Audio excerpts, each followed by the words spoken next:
So I'd like to welcome everybody to today's webinar, Email Security Training and Email Administrator Security Training for Healthcare. There are very specific areas where healthcare has been attacked recently and attacks are increasing. So today our agenda is simple and it's been updated with some new and important information. If you've attended one of these webinars in the past, you're free to use this, a recording of this webinar to pass on to staff if you wish, because a lot of this content is for the individual user at a desktop in a healthcare practice. My name is Ray Kuhl. I'm the CEO of PBSI Technology Solutions, and many of you who are attending, I know very well. Thank you very much for your long-term partnership. Many of you, this is your first exposure to PBSI. Every webinar we do is focused on training, on education in various topics, and today, email security, really important. So we're going to talk about the basics of keeping my desktop or laptop secure, email administrator security settings, fundamentals of email security, some new principles here and important principles, how to spot dangerous emails, go through some examples, and then some other setup recommendations. And because it's so important, we'll talk about password management. So for those not familiar with PBSI, we're a technology services provider focusing on healthcare. We have hundreds of healthcare clients in Ohio, Kentucky, and Indiana. And if you've attended other webinars, you've heard me say this multiple times. As a CEO, I am blessed to be able to say that 75% of our staff have more than 10 years of experience with PBSI. Experienced staff helps clients. And those of you who know our support staff and use our support staff, you're very familiar with this. So we're focused on security. We learn all the time, and it's from that learning that I'll share today. Again, those of you who have attended webinars, you've seen this information, but I'm going to repeat this for the benefit of those who haven't seen a dark web exposed password check. This is so important to understand and for each employee to understand as far as why we must keep our passwords unique and how it impacts our security. So I'm going to go and do a dark web password, exposed password check. And the reason I'm going to do this is to make perfectly clear. I'm going to use PBSI as an example. PBSI pays a monthly fee to have access to this information. We can see all kinds of things about the security world, things that most of you don't want to know. But a part of today, I think you should know. So I'm going to search for exposed credentials at my favorite company, PBSI. And what it shows here is that there are 96 exposed credentials. That's doubled in the course of the last year. Does that mean that more passwords have been exposed, have been hacked? No, what it means is that passwords have been hacked over a long period of time, and more they're being put up for sale on the dark web where they're findable and available for less than pennies on the dollar. What you see, here's an employee who hasn't worked at PBSI for more than 10 years. And it shows that his information was exposed recently. Well, in fact, the exposure hasn't happened recently. What's happened is that the information that was exposed a decade ago was put up for sale recently. And that is the point with all of these, that once a password combination, email address and password, has been exposed on the internet, it can never be taken back. And that is the reason for this short demonstration. All right. I want to make sure everybody knows that your employees, you yourself, me, myself, our employees, collectively, all of us, we've put our passwords on websites that we trusted. We did nothing wrong, but those websites got hacked, and our combination of email address and password are exposed out there. If any of you want us to do a free check for your practice as far as what exposed passwords might exist for your practice, just send an email in response to this webinar. We'll be happy to do that for free. And what that will tell you is how many of your staff have used a practice email address and a password that's been exposed. And when that happens, the bad guys have access to billions of those. They can search that combination, try and log into every website on earth, every bank, every credit card company, and yes, your internal email. So it's a key thing to understand in terms of protecting email security is, first of all, to know that we it's very likely that each of us, every person listening, you have to presume that you have at least one exposure out there, so don't reuse your passwords. I'll come back to that. This slide is specifically in healthcare. This one's from January of this year. Ransomware was up 45% in healthcare last year. That trend is continuing. Ransomware is our biggest fear for most of us, that the data is stolen and maybe exposed. Do we need to report a breach, let alone the fact that our files might be encrypted and made unavailable to us and compromised downtime? Breaches in healthcare are a huge risk. Hackers are stealing millions of medical records. Just another example, these are just very snapshots. A fertility clinic was hacked and held ransom. Another practice. It's just all the time. These attacks are happening, and generally they're not looking for you. You think, well, I'm a small practice, they don't care about my data. Well, yes, they do, but they're doing pings of all IP addresses worldwide and looking for healthcare organizations because the data can be valuable and the financial payoff good. So there's an overall context of security. I'm not going to talk about this context today. We've talked about this before. If you want recordings to previous webinars, we know that the basics are secure our perimeter, where firewalls are in place, home connections are secured. We protect our data by making sure it's backed up and ransomware protected, and we protect our endpoints, that's our PCs and laptops, by making sure that patches are up to date, antivirus is in place, vulnerability scanning is taking place, which is a HIPAA requirement, that our email is secure, and that our employees are trained. That's our focus today. Email security is in red because that's what we're going to talk about or drill into. Before I go to email, I'm just going to briefly cover other things as a healthcare employee that I should know that I'm responsible for. One, keep my passwords private and unique. Don't reuse passwords. This is a very difficult message. There's likely not a person listening to me who doesn't have some understanding that, well, I try not to do that, or I don't do that very frequently, but it is important. And a message to employees needs to be strong, firm, and do not do it. And that applies to your email login as well, not just, but especially. Because if an email address gets compromised within your organization, then the door is open to attacks on other email addresses, and it leads to spear phishing attacks. And we see this all the time, and you see it as well, that email has been compromised. You receive an email from somebody on the outside, or one of your staff receives an email, and it says, here's an invoice attached, or a purchase order, or an HR document, or, I mean, they come in all shapes and sizes, but the email comes from somebody who you know.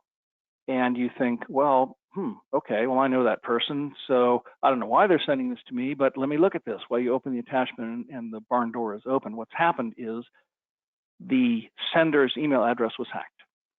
And this happens within an organization. So you get recently we had a practice who every employee received an email from the CEO of the practice saying, please go buy gift cards for this good and valid reason and bring me the gift. And 2 or 3 employees did it because the email came from the CEO. So that would have not happened if, likely not happened if the password were unique in the first place to prevent that first email from getting hacked. Okay, other simple basics, be careful with clicking on web links and attachments. That applies to email, but it also includes to when you're on the web. No software downloads. This is a difficult thing, but basically if you say to every employee, you cannot download any software, no screensavers, no anything, unless on a work PC or laptop, unless approved by my manager. And usually the manager then says, well, I don't know if that's okay. And so the answer is no, unless somebody, usually IT, says that's okay. The highest risks for downloads are the things that are the most enticing. Free anything, free music, free movies, coupon sites. Don't download software on work PCs. Keep my PC up to date. That means keep my patches for all apps and browsers up to date. And if you're a PBSI client, we handle this on your behalf. So have no fear, we're taking care of that for you. And usually IT is responsible to making sure these things are up to date, but each employee also needs to know that if you get a message that says, do you want to do this update? I'm not talking about the next purchased version of a piece of software. I'm talking about security update. Do you want to have this updated? The answer is yes.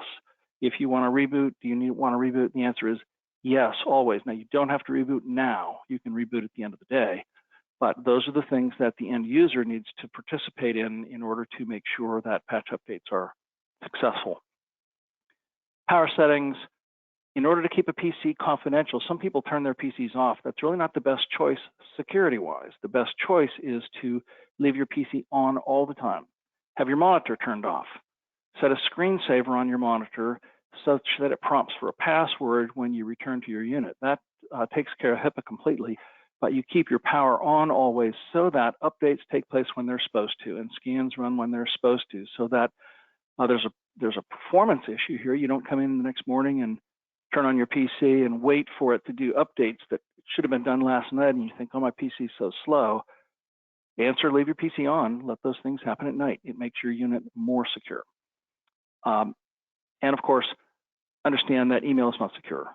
Hopefully there's not a person listening, nor any of your employees who don't know that you cannot email PHI, patient information, in an email unless the email is encrypted. So anything that has patient identifiers, ICD codes, CPT codes, anything at all associated with a name cannot be emailed unless protected. So there are simple solutions. And then here's one for every employee. Be responsible for the files that you use. Know that you are responsible, that they're backed up. We talk to all kinds of organizations, all kinds of people, and there are just variations on this theme.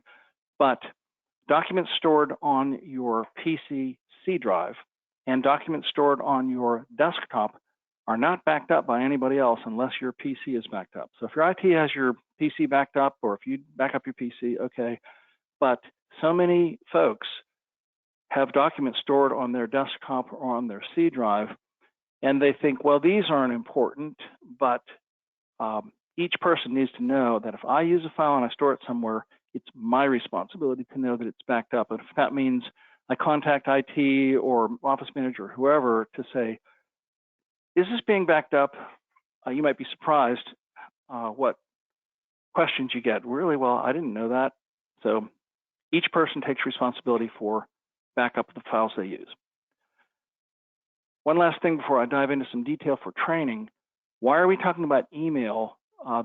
42% of the attacks that take place, breaches that take place, start with compromising an email. So the highest percentage of any kind of attacks, email is the starting point. Hence, it's important everybody know how to keep my email secure.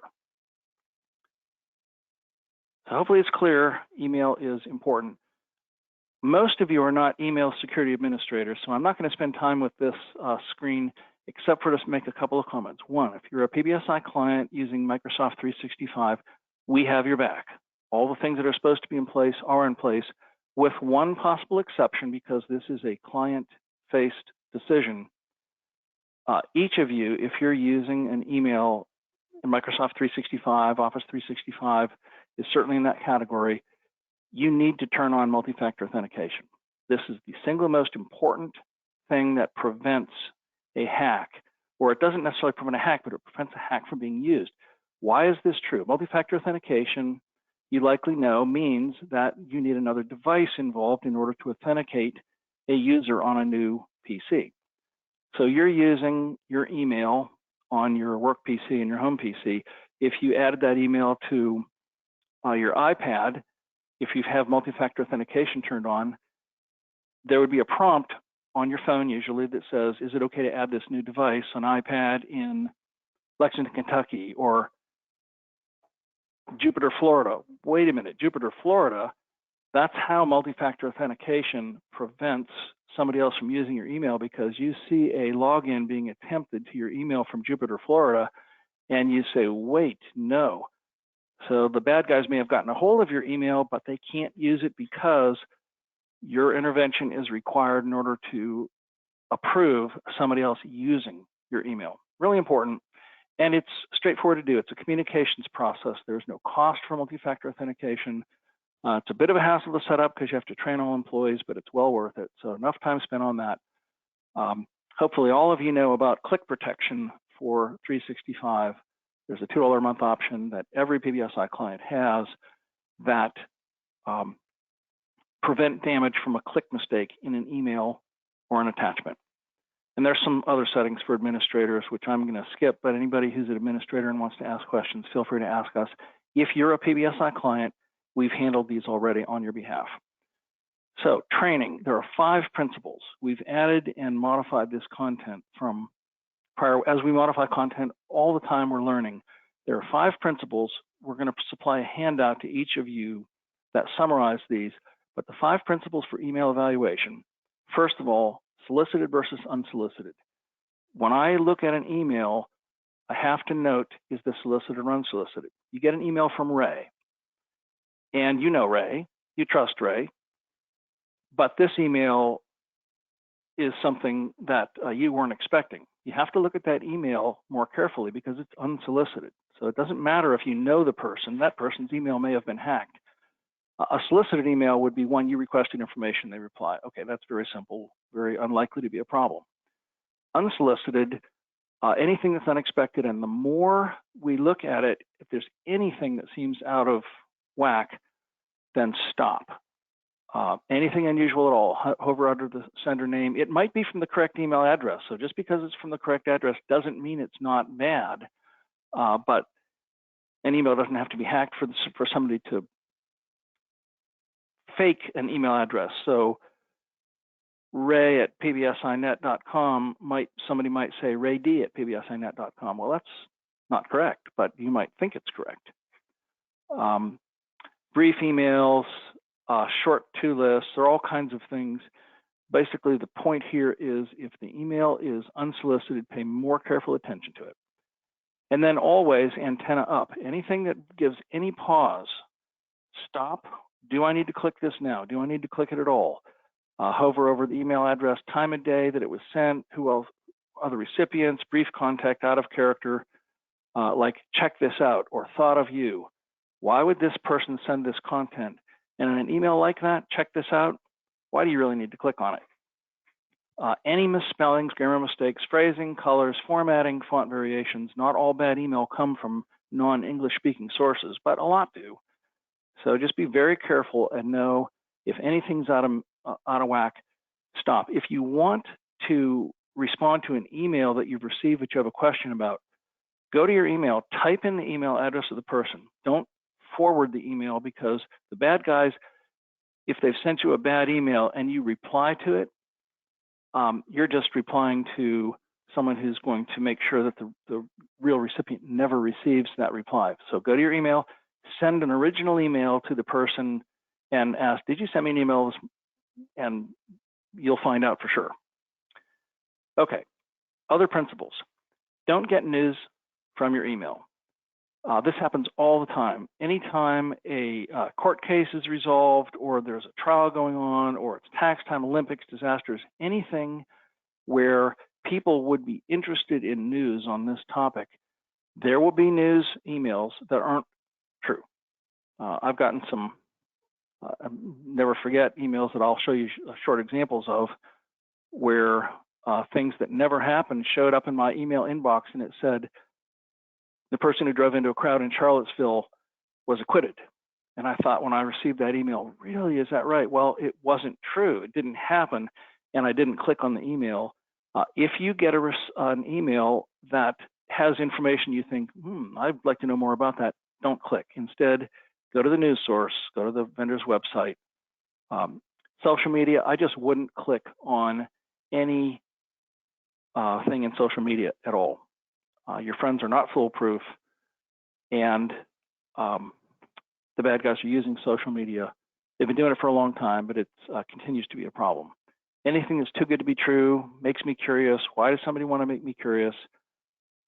Don't click on emails to get news. Okay, careful with unsubscribe. Unsubscribe can be fine. You get an email from Macy's, and you're getting too many emails from Macy's, but you know it's from Macy's.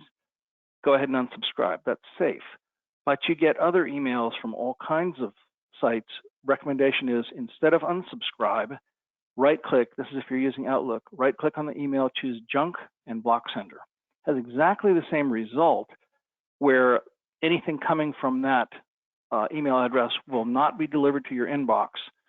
But the difference is, if you unsubscribe, you're actually alerting the email sender that, one, you're a real email address and possibly more information that your reply contains that they can use to initiate a future attack. So the bad guys use unsubscribe. They may send an email with the only intent is to have you click on unsubscribe so that they can use that. So just careful. Instead, Junk, Block Sender. And Gmail and other email platforms have similar facilities to mark email as junk. Antenna up all the time. Okay, last principle. This is something that we've created this content specifically to help know what is an okay web address. So a URL is the web address, and when you look in your browser, you see a URL that includes HTTP, www, and some more stuff. That full URL, the thing we want to know is how to evaluate what's the bad part of it or the potentially bad part of it, and that is the DNS domain name. So how do I know what the domain name is? The full path of a URL starts with HTTP or HTTPS. The S does not mean it's secure. It means that it's encrypted, but bad guys can get encrypted websites. And so don't think just because there's an S that this is okay. So then www, that's almost universal. Those things we don't care about. What we care about is the domain name that starts after the first period. So there's the period after the www, and it ends before the first single slash. And so in this case, example.com is the domain name. In this example, that's subdomain under main domain, everything, including periods up to the first slash, that is the domain name. And the thing to look for there is this one okay? And the bad guys are very, very clever. Slight spelling changes, prefixes, suffixes, reversing the order. So if ubs.shipping.com is legitimate, it's very likely that shipping.ups.com is not legitimate. So you have to really be careful. And if you want to know if this is valid, you can go to your browser and type in what you're looking for. So in my example, just search for UPS shipping and you'll see what the actual site is for that. And if it's okay and you choose to click, then fine. But just know how to evaluate what is the domain name. And if I want to go to this site, do not copy and paste. Always go and type in, because copy many times copies content beyond the text you think you're copying. So know how to evaluate a bad URL. All right, so I'm going to go through some other caution steps. If you get, so commonly today, the bad guys are using improve your security email as an attack. Because if you're concerned about security and somebody says, we can improve your security, or worse, your security has been compromised, your password needs to be reset, even if they know some information like the last 4 digits of your credit card or social security number, don't ever click confirmation or reset requests in email or text. And the way to do that instead is go to the vendor site, and if there's a reset request, then your account will have that when you log into that site, and they'll tell you to reset. So not all reset requests are illegitimate. Just never click on an email or a text. There are all kinds of hacker spoofs. But the point I really want to make here is, if you make a mistake, or you think you've made a mistake, you just clicked on something and they asked you for your date of birth and you keyed it in, and they asked you for your social security number, and you thought to yourself, I'm not sure I should be doing this. Now this is really feeling bad. You may have already been compromised. If you're concerned that you may have been compromised, then if this is an email, change your email password. Once your password has changed, then anybody who did have access to it will no longer have access to it.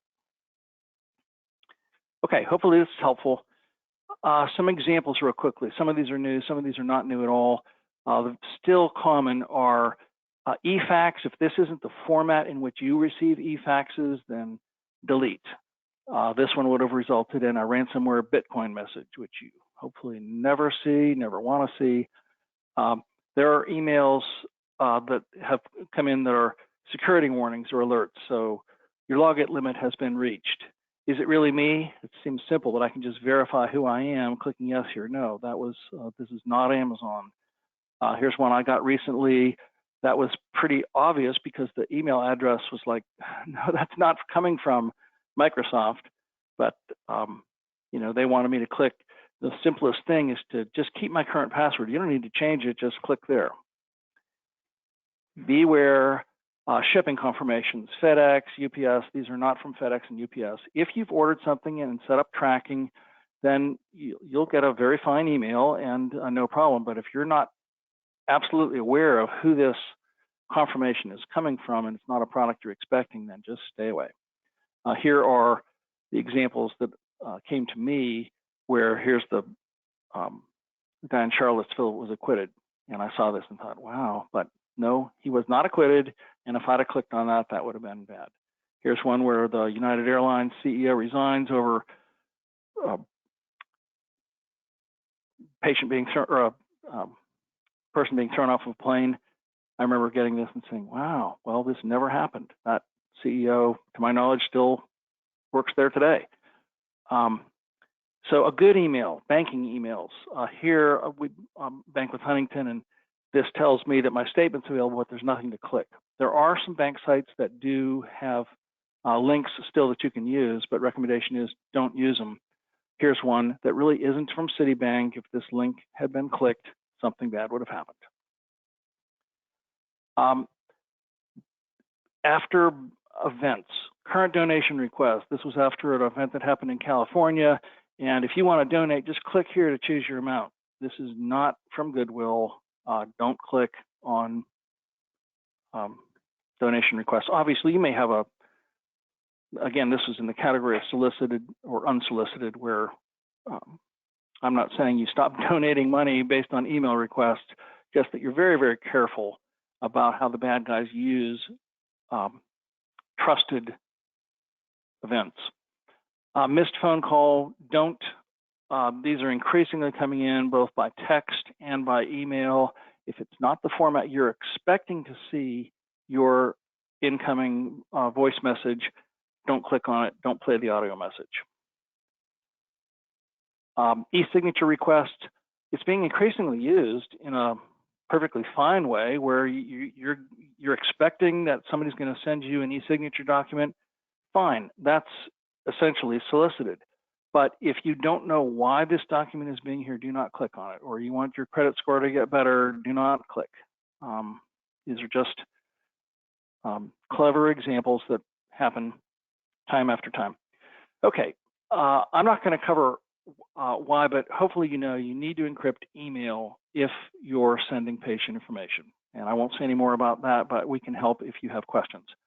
You want to make sure you have this email click protection on your email. Here's the way that you can encrypt an email, outgoing email, with Office 365. It's a $2 a month option. So again, ask us if you have questions about any of these. We also offer a security product that we use at PBSI for our own staff to train. This does email phish testing. The intent is to make our employees smarter by trying to fool them, but then there's more. There's training.